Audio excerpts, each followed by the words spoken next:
Coucou les étoiles, comment ça va?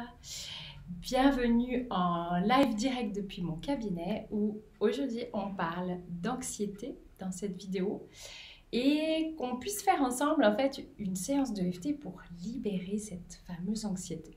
Alors, comme vous le savez, beaucoup de gens, je pense qu'on est tous à avoir déjà vécu cette sensation d'anxiété. Après, il y a diverses formes d'anxiété. Des anxiétés qui sont généralisées, où on est paralysé, on ne peut plus rien faire. Il y a des anxiétés type phobique, où on a juste une phobie de quelque chose. Et puis des choses qui nous font peur et qui nous mettent dans des états de stress. Des changements de notre vie qui se profilent, un déménagement, prendre un avion, parler devant un groupe, devoir faire un entretien. Enfin, il y a des peurs comme ça. Et puis parfois, l'anxiété, elle prend un peu le dessus sur notre quotidien et nous impacte profondément et nous empêche d'être en mouvement. Donc oui, il existe divers types d'anxiété. Et là, aujourd'hui, on va choisir un travail lié à quelque chose qui nous stresse, qui nous rend anxieux. Et quand on est anxieux, bien sûr, comme vous le savez, on a des sensations corporelles désagréables. Qui ne connaît pas le fameux nœud dans le plexus solaire, on est tout bloqué, ça noue, qui ne connaît pas les crises d'angoisse. J'en ai vécu des crises d'angoisse extraordinaires, énormes. J'ai un souvenir à vous partager et ça va faire du bien parce que vous allez vous dire que on est tous sur le même bateau et que j'ai une fois, et c'est cette histoire à partager, eu la bonne idée de me faire opérer en plein été de mes jambes. J'avais des grosses varices à enlever. C'est ce que j'ai fait l'opération et j'avais des gros bas de contention. Donc imaginez bien, j'avais 23 ans, il faisait 30 degrés passés, il faisait très très chaud, c'était le mois d'août. Je ne voulais pas embêter mon travail et prendre ça plus tard. Je voulais faire d'affilée l'opération, l'accouchement, enfin j'ai tout géré en même temps. Mais pour le coup, une nuit, je me suis réveillée en sursaut parce que j'avais la douleur à la jambe, ça me faisait mal, et puis ça va parler aux anxieux, ce que je vais dire. Donc je me focalisais sur la douleur, et puis je me disais que j'étais en train d'avoir une thrombose, et qu'il va y avoir un caillot qui va venir boucher ma veine, et que je vais mourir, et que c'est juste horrible. Évidemment, je suis partie dans un tel délire que en fait j'ai vécu une méga crise d'angoisse. Je suis sortie sur la route en chemise de nuit, c'était l'épisode le pire de ma vie et j'ai demandé de l'aide, enfin bref, c'est un truc, voilà. On a dû appeler l'ambulance et par chance la personne elle m'a dit mais est-ce que vous vous sentez que vous allez tomber dans les pommes, est-ce que vous avez des picotements dans les mains, est-ce que vous n'arrivez plus à respirer, voilà, toutes les questions de voilà, la personne est en train de faire une crise d'angoisse. Et après, malheureusement, c'est quelque chose qui m'a durement impactée parce que j'avais peur de le revivre. Et comme j'avais de la peur de revivre, je mettais mon focus là-dessus. Et en fait, je l'ai revécu plusieurs fois, ces épisodes. Je les ai revécus pendant des années, en fait. Des méga crises d'angoisse qui m'ont poursuivie pendant longtemps. Du coup, je connais bien. Et je pense que celui qui regarde ma vidéo ou celle qui regarde ma vidéo qui a déjà vécu la crise d'angoisse, chacun, comme le sait, on trouve nos astuces au moment où ça nous tombe dessus pour éviter d'y plonger. C'est les premiers signes qui sont là et qui se manifestent et qu'on sait que c'est le signe de la crise d'angoisse qui viennent. On accueille, on se calme, on respire. Quand on est pris dedans, on n'a pas le choix de subir la crise d'angoisse, mais on trouve des moyens, on bouge, on souffle, on laisse libérer. Donc, ouais, ok. Mais après, quand ça se manifeste, on ne peut rien y faire. Par contre, ce qu'on peut faire, c'est travailler en amont pour éviter de se retrouver régulièrement dans des sensations d'anxiété, de peur, de stress ou de crise d'angoisse à venir. C'est important d'aller en amont. Et qu'est-ce qui se passe en amont? Parce que si je creuse, moi, pour que vous sachiez un petit peu pour quelles bonnes raisons on vit de l'anxiété, Et c'est ce que je constate en fait à mon cabinet avec mes propres consultants, c'est que la plupart en fait ils ont vécu et grandi dans divers aspects qui n'étaient pas sécures.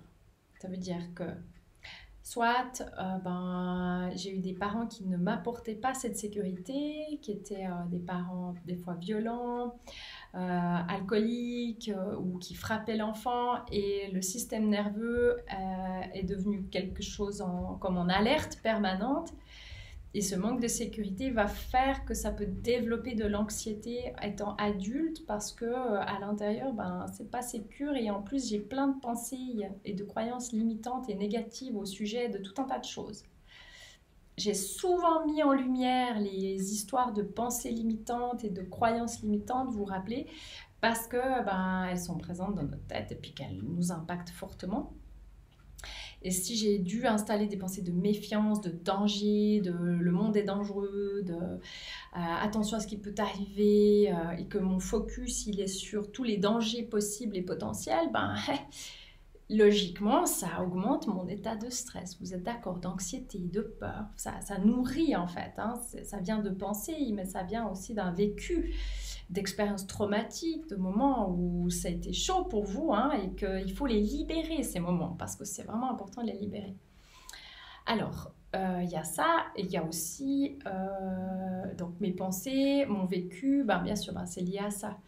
Et là, ce qu'on va faire, c'est simplement une petite séance de d'EFT pour que quand vous vous sentez dans un état anxieux, vous libérez juste à un moment cet état d'anxiété et vous installez petit à petit du plus positif. On veut modifier une croyance, vous êtes d'accord? On veut modifier une croyance liée à la peur pour y mettre des croyances plus positives et aidantes.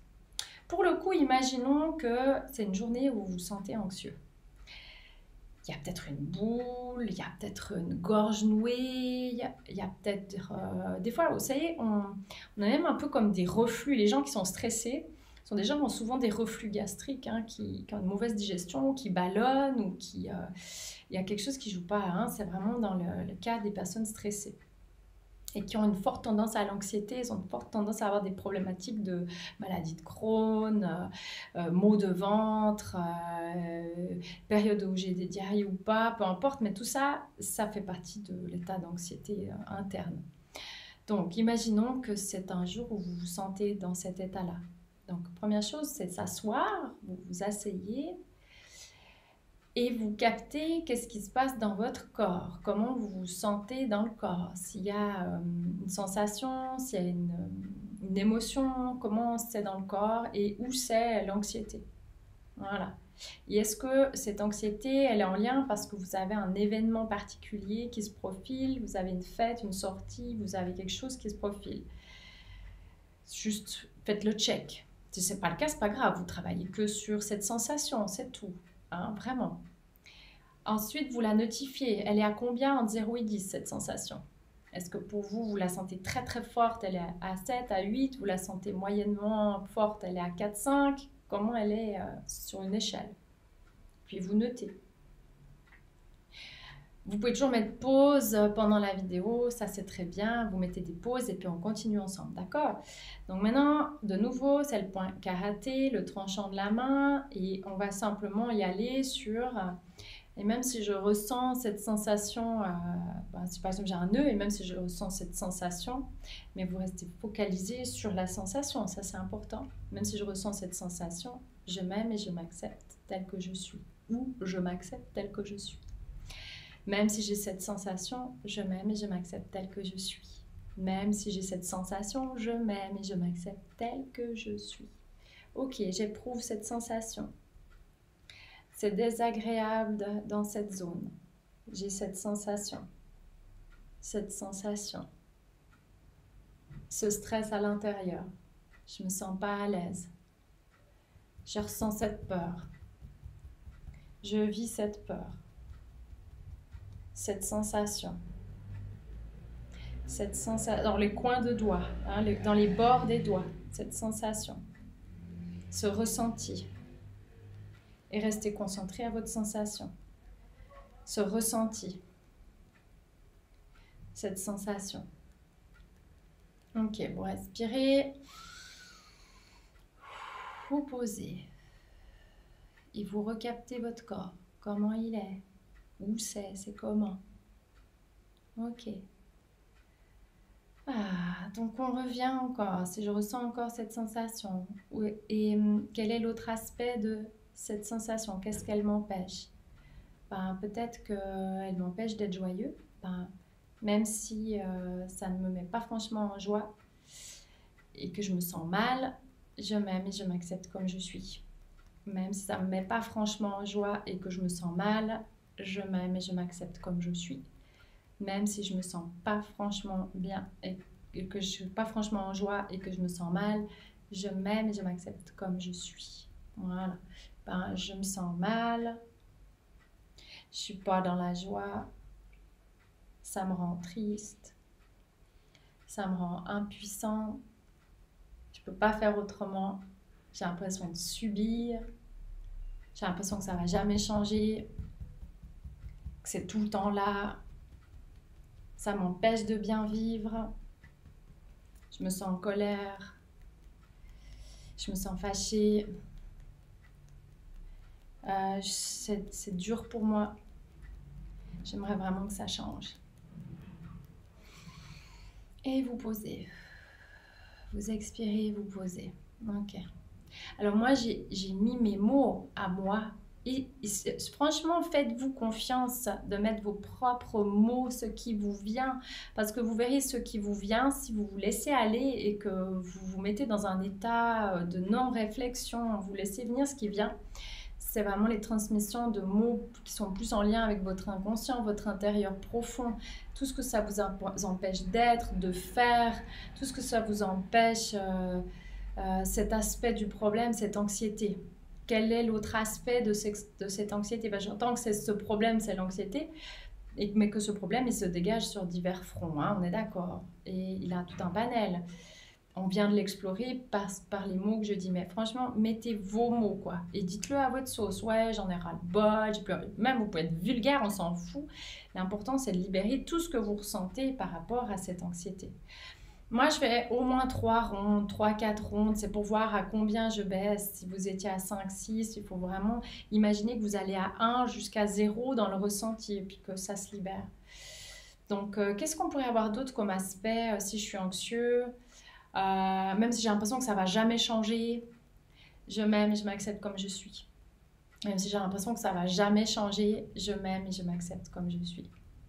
Même si j'ai l'impression que ça va jamais changer, je m'aime et je m'accepte comme je suis. J'ai l'impression que je vais toujours rester dans cette anxiété. J'ai l'impression que ça va jamais changer. Je comprends pas pourquoi ça m'arrive. Je comprends pas qu'est-ce qui se passe à l'intérieur de moi. J'en ai un peu marre qu'il se passe ces choses-là, cette sensation qui est là, cette oppression, l'impression de ne pas être libre, je me sens empêchée, je me sens emmurée, je me sens en prison, j'ai envie de me sentir en paix, j'ai envie d'être serein, j'ai envie de sérénité. Voilà, ok. On pose. On relâche, on vient reconnecter au corps, parce que le corps il ment pas, lui on peut lui faire confiance, donc connectez-vous au corps, qu'est-ce qu'il raconte? Ok, et notez où vous en êtes. Alors si vous sentez qu'il y a encore, vous continuez, vous faites, même si je ressens encore cette sensation, je m'aime, je m'accepte, vous faites la ronde, cette sensation, cette zone qui m'oppresse, cette sensation. Moi, je change souvent les mots parce que ça, pour moi, c'est rébarbatif de répéter tout le temps cette sensation, cette sensation, cette sensation. Donc, je dis ce ressenti, cette zone, cette oppression. Enfin, j'aime bien changer, mais ça, c'est moi, ça m'appartient. Si vous voulez dire tout le long cette sensation, écoutez-vous, puis vous vous dites tout le long cette sensation.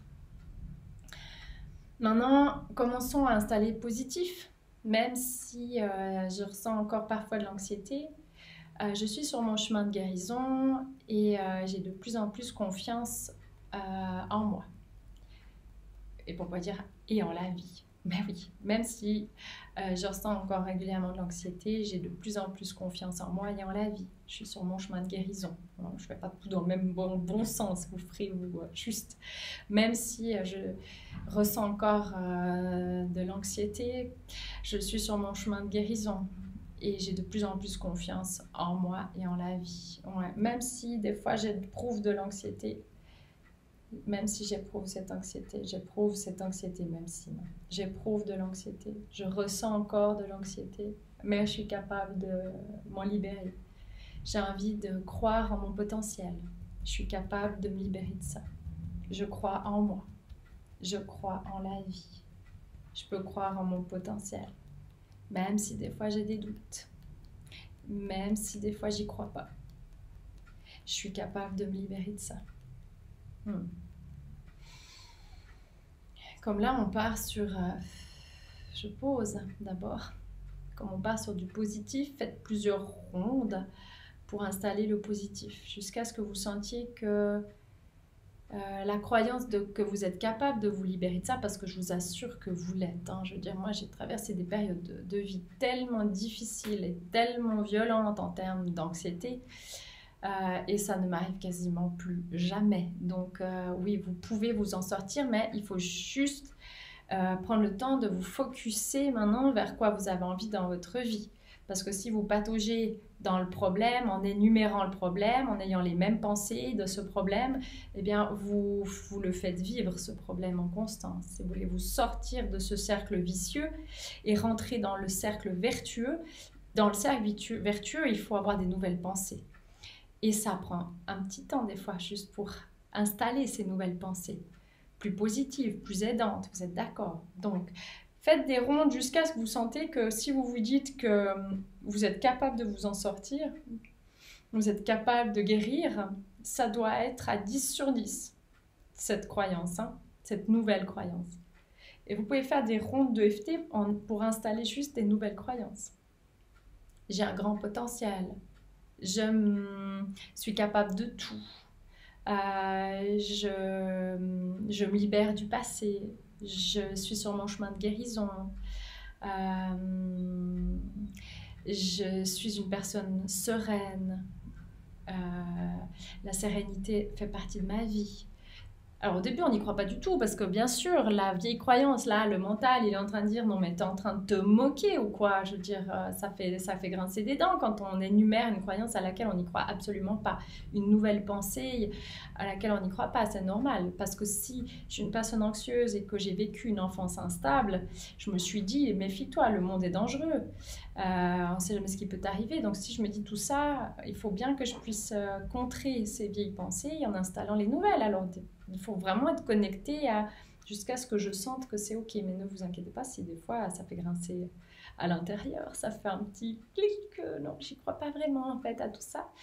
Tenez bon. Je veux dire, il faut avancer sur son focus. Hein. Il faut le tenir, ce focus nouveau.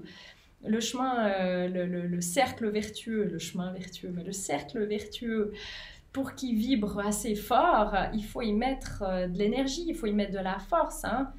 Je veux dire, le générateur, c'est le cerveau. Si j'imagine que je dois brancher la machine du cercle vertueux et qu'elle ait assez de puissance, eh ben, je dois maintenir un moment mon focus dessus jusqu'à ce que ça soit bien installé. Mais franchement, je suis de tout cœur avec vous parce que je connais que trop bien ces sensations d'anxiété. C'est important de s'en libérer, c'est important d'installer des nouvelles pensées, d'installer des nouveaux comportements, des nouveaux schémas, de se libérer des schémas de peur. Et puis on va venir sur quelque chose de l'ordre de la confiance. Donc on est vraiment dans le schéma de j'ai confiance en la vie, j'ai confiance en moi, j'ai confiance dans les autres, je me guéris, j'ai vraiment toutes ces phrases-là qui doivent venir vous nourrir. Après, quand c'est trop fort, je ne dis pas qu'il ne faut pas aller chez un médecin ou ne pas prendre de médication, parce que je ne suis pas une personne qui suis contre ça. Je dis juste que parfois, on peut éviter ça. Quand ce n'est pas quelque chose qui est vraiment d'ordre clinique ultra impactant, on peut se sortir de ça. Mais ça demande un effort, ça demande un temps d'attention. Mais vous le méritez, mes chouchous, ce temps d'attention. Vous le méritez, ce chemin de guérison et cette attention tournée vers ça et vers cette évolution, vers ces changements. Donc oui, on peut se guérir de l'anxiété, je vous rassure. Et c'est bien légitime d'avoir ces anxiétés. Ce sont des peurs, ce sont des dangers intérieurs, ce sont des protections, des systèmes d'alarme. Et il faut les désactiver, ces systèmes d'alarme. Donc voilà, comme ça j'ai partagé avec vous l'exercice et vous pouvez le faire chez vous quand vous avez besoin. Voilà, mes chouchous, je vous souhaite une belle suite d'aventures dans votre cheminement de guérison. Prenez grand soin de vous. Dites-vous toujours que vous êtes en chemin pour être doux avec vous-même. Je suis en chemin. Voilà, suite à une prochaine vidéo et merci pour votre écoute.